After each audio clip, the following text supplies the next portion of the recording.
UFC 323 Joshua Van vs Alexander Pantoja မြန်မာကုံဆောင်မဲ့ထိုးသက်ပွဲအားလုံးပဲမင်္ဂလာပါဒီတစ်ပတ်မှာတော့မြန်မာပြည်ပြည်သက်တွေအထူးစိတ်ဝင်စားစောင့်မျှော်နေတဲ့ပွဲစဉ်ကြီးတစ်ခုကြောင်းပြောပြပေးသွားမှာပါ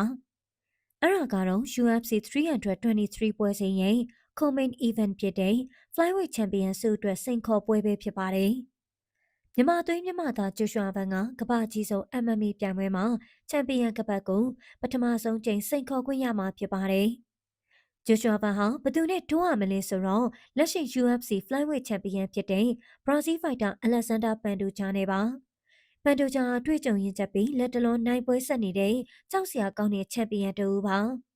ဒီပွဲဟာဒီဇင်ဘာလ6ရက်စနေနေ့မှာ American Las Vegas မှာကျင်းပမယ့် UFC 323ရဲ့အဓိကပွဲကြီးနှစ်ပွဲတွေကတပွဲဖြစ်ပါဝင်ပါတယ်။ဂျိုရှူအာဗန်နေနဲ့အခုဆိုရင် UFC မှာ9ပွဲဆက်တိုက်အနိုင်ရရှိထားပြီးသူ့ရဲ့စွမ်းဆောင်ရည်တွေကိုကမ္ဘာကသိမှတ်ပြုထားပြီးဖြစ်ပါတယ်။ဗန်ရဲ့သက်က24နှစ်ပဲရှိပါသေးတယ်။ဒါပေမဲ့သူ့ရဲ့တိုက်ခိုက်ပုံဟာအလွန်ထက်မြက်ပြီးရဲရင်ပါတယ်။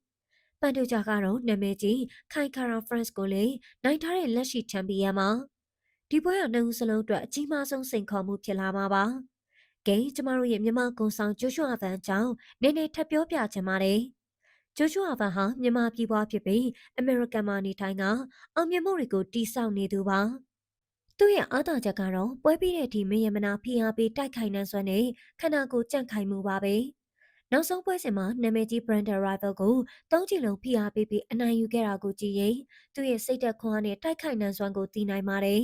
။ဒီပွဲမှာသာသူနိုင်ခဲ့ရင် UFC ရဲ့ပထမဆုံးမြန်မာလူမျိုးချန်ပီယံဖြစ်လာမှာပါ။ဒါမြန်မာအားကစားသမိုင်းမှာမတ်တမ်းတင်စရာကိစ္စရပ်တစ်ခုဖြစ်လာမှသိကြပါတယ်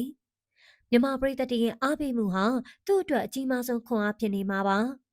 ဗန်ဒီနဲ့ခုလိုလျင်မြန်တဲ့အောင်မြင်မှုကိုရရှိနေပေမဲ့လက်ရှိချန်ပီယံပန်တိုဂျာကလည်းအလွယ်တကူအရှုံးပေးမဲ့သူမဟုတ်ပါဘူး။ပန်တိုဂျာဟာဘရာဇီးလီယန်ဂျူဂျစ်ဆူမှာထူးချွန်တဲ့သူဖြစ်ပြီးမြေပြင်တိုက်ခိုက်မှုတွေကအလွန်ကြောက်စရာကောင်းပါတယ်။သူရဲ့ submission နုပညာကဗန်အတွက်ဂိူးဆိုင်ရမယ့်ချက်ပါ